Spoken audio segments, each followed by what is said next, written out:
राम नाम रटते रहो, धरे रहो मन धीर, कारज सवे संवारी है, कृपा सिंधु रघुवीर।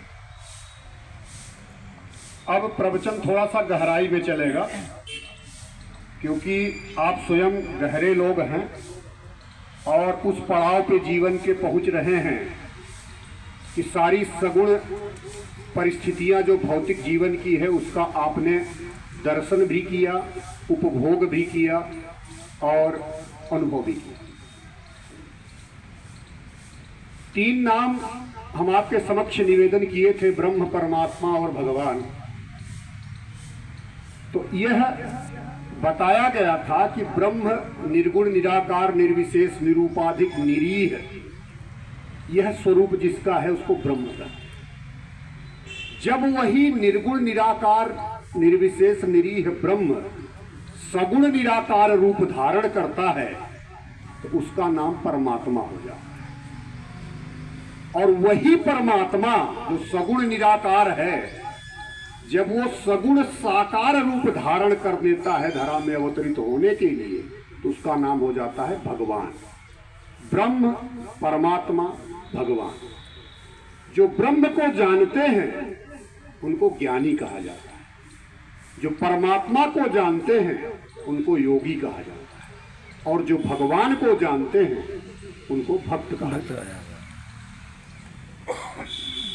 तो इसका मतलब यह हुआ कि जो उच्चतम रूप है, जहां पे त्रिगुणात्मक प्रकृति की सत्ता नहीं चलती, जहां पे गुणों की सीमाएं समाप्त होती है, वहां से निर्गुण की सीमा प्रारंभ होती है। ये सृष्टि आई कहां से? जो हमें दिख रहा है, ये सृष्टि का उत्पत्ति कहां से हुई है? इसके लिए 6 दर्शन बने हुए हैं, उसमें एक सांख्य भी है। तो सांख्य ये है कि दर्शन का मतलब होता है केवल फिलॉसफी नहीं, दर्शन माने देखने से अनुभव करना, देखना, जानना। वस्तुतः प्रकृति और पुरुष का सानिध्य मेल नहीं, प्रकृति और पुरुष का सानिध्य ही सृष्टि के, जो सृष्टि परिलक्षित हो रही उसका कारण है। ये प्रकृति क्या है, पुरुष क्या है?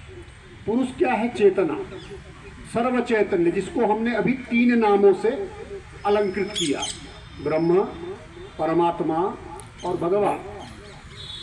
ये चेतना है, चैतन्य स्वरूप, इसका नाम पुरुष। पुरुष का मतलब यहाँ मेल फीमेल मत समझिएगा, इसका नाम दिया गया पुरुष। सर्व चैतन्य, प्रकाशवान, सच्चिदानंद रूपाय, सतचित आनंद का जो घन है, घन इसलिए बोला जाता है कि उसमें लेस मात्र का जगह, सत्य में असत्य का लेस मात्र जगह नहीं है, और चित माने चेतना में लेस मात्र भी अचेतना नहीं है, और आनंद में लेस मात्र भी निरानंद नहीं है, इसलिए उसको घन कहा गया।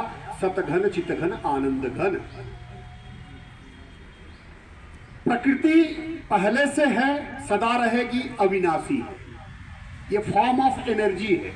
जैसे पुरुष का रूप है कि चेतना युक्त है, सतचित आनंद है, तो प्रकृति अचेतन है, उसमें चेतना नहीं है। एनर्जी है, सारी शक्तियां हैं, लेकिन उसको यह नहीं पता इसको कहां कैसे कब प्रयोग करना, उससे कोई मतलब नहीं।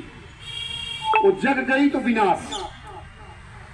जैसे अग्नि आप प्रज्वलित कर दिए तो अग्नि ये नहीं देखेगी कि प्रवचन सुनाने वाला है, ये सुनने वाला है, वो है, एक तरफ से जला देगी, उसको ये चेतना नहीं है। तो पहले क्यों नहीं थी, फिर आई क्यों, कब तक रहेगी, इनकी एक अवधि है।